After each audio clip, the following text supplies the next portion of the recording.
بالله من الشيطان الرجيم بسم الله الرحمن الرحيم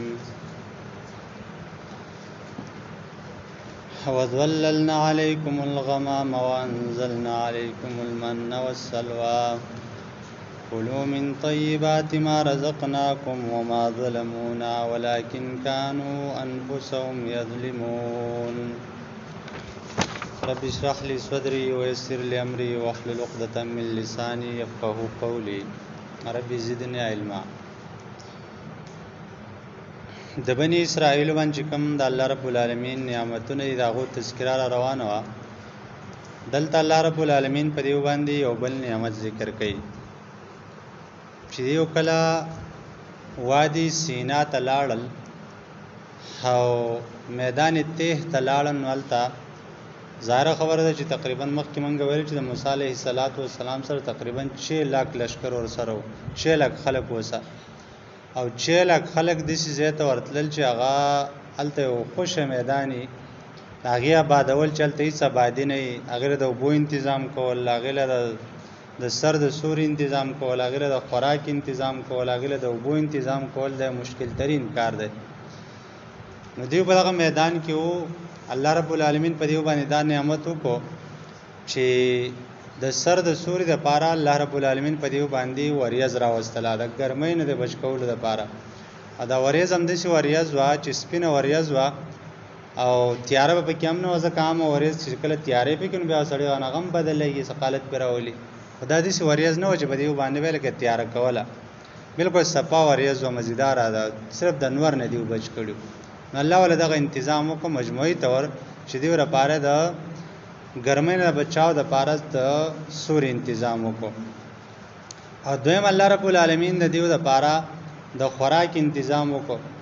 او خوراک چې کوم دنو پای کې ول من او سلوا ورکړو من چې کوم دنو دا ویل کی تورنجبین تا او سلوا چې کوم دین دا ویل کی مړزان وتا من وای د سیس د اصل کې دا په دیونو باندې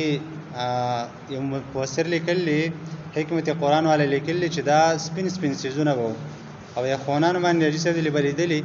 په غرونو کې په یو خلاقو کې چې د خونانو په پاڼو باندې سپین غونډه شوی پراته دا غریسي جاوله غونډه سيزي خو غونډه کې سيزي نو دغه ازل کې چې ډیرون دغه بیر سالن کار کوي او چې الوا غونډه کې خو غونډه سيزي د قزیز الله رب العالمین په دې بوټو باندې راځاو سارو بالکل لپرخه بشانتی کېدل او ډیر زیات به اون دی بار ټولاو او سالن په ځای هغه استعمالو او یا دا چې کوبه په کې واچولن بیا ور شربت په ځواني استعمالېدل نو د الوا بشاندې سيزو خوګ مزیدار سيزو دغه ته ویل کېږي من تورنجبین وته ویل کېږي. او دویم چې کوم دنو سلوا چې کوم دنو وایدا وړې مرغې وي او د دې چرټنې لګي غټي غونته کېو مونږه عام طور هغه ته اردو کې بټیر ویل کېږي په پښتو کې مونږ هغه ته مړزان وایو دا ډېر قیمتي چیز دی دغه الله رب العالمین په دې باندې را نازل کو د شر نازل کړه یو روایت دي چې دا با پاخه دی ولراتله تیار بولراتله دی وخړل خو صحیح خبره دا چې تیار بول دي نه راتله الله ولا مهیا کړو په دې ځمکه کې ډېر شی به شمار براتل او څنګه چې را چرګان نه ول اسانه د قشاندې دی ته دغه مرانه ول اسان دي مشکل ښکار نه او بالکل په غټ تعداد کې ول راتل دی با رانه ول علالول په خولو خړول به خړل به الله رب العالمین دې تدا ویلو چې تاسو به دا ذخیره کوئ نه دیم دا چې د الله نه شکرې به تاسو نه کوئ او دیو بیا د الله رب العالمین دغه حکم خیال ونه ساتو او دغه سيزونه بیا د سٹور کول شروع کو چې کله سٹور کول هغه بیا ښه کېدل به چنجو به کېدل او چې کله ښه شنو یو قسم دی د الله د حکم نه پرمانی وکړه او جنا پرمانی وکړه الله رب العالمین دیو دغه نعمت نه بیا محروم کړل. نو په دې آیات کې الله رب العالمین دغه نعمت ذکر کړي چې وذللنا ما سور کو او سر سور کو علیکم بتا سبحان الغمام وریزو وانزلنا ور نازل میکړه خوراک د پاره بتا سبحان علیکم بتا سبحان المنات تورنجبین والسلوى وملزان او درته ویل چې کولو خورای من طیبات ما د پاک وغه سيزونه رزقناکم چې ما تاسو لدر کړی مدلته بیا وقف ده یعنی الله بیا واچ ولا تطغوا فيه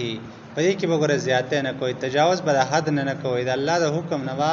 سرکشي نه کوي او سرکشي دا چې الله ته چې دا بس تور کوي نه او دی بیا تور کول چې نافرمانی د الله رب العالمین وکړه نو الله فرمایي چې ما ظلمونا دیو ظلم په موږ باندې ونکو ولکن کانوا انفسهم لیکن دیو په خپل ځانونو باندې یظلمون چې ظلم وکاو ځکه چې دا ارڅ سٹور کول او چې کله وسخا شو نو بیا ظاهر خبره ده چې الله رب حکم نافرمانی وکړه دا چیز ناقدری وکړه دویمه خبره دا چې دیو دا خبره کوله چې الله لن نصبر علی طعام واحد موږ په یو خوراک باندې موږ صبر نشو کولای نو الله ته چې نشي کولای بس بیا زمیدار کوي سر ترکاری ول مونږ ته پکار ده بل ځکه به ان شاء الله راشي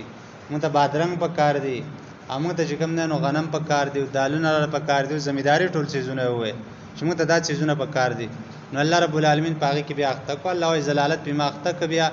او الله به فرمایي چې دای په ما ظلمونه کو به موږ باندې ظلم نشي کولای دا ظلم په خپل بزان باندې او په خپل زمیدار چې کوم نه دا خپلې په وی دي زمیدار خو ګران کار دی دا تیار خوراک دیو ناشکری وکړه او دا کوم چې د زلالت کارونو داغه ته دیوملا و تړل په خپل ځان تاغ سيزونه دا ور په غاړه کړو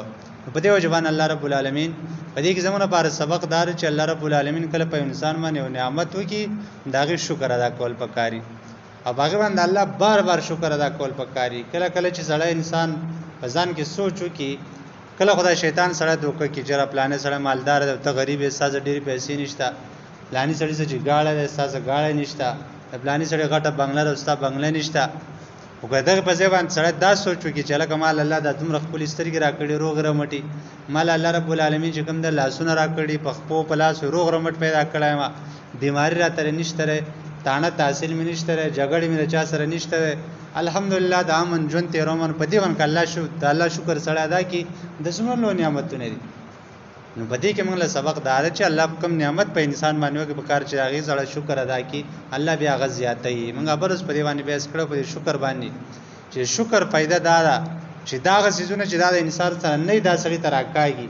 او کوم سيزونه چې د انسان سره یې دا را منی کوي دا مضبوطی رسړي سره دا ذایقېږي بیان ذایقېدونه الله ساتي دیو جن په هر حال باندې الله شکر ادا کول پکار دي بنی اسرائیل په شان دي جوړېدل پکار چې یو چیز د الله درکړي او داغه نه سره ناشکری وکړي نه دی په بل پکار دي چې په کوم چیز کې د انسان خیر الله ولا غور کوي نو بیا وته وشي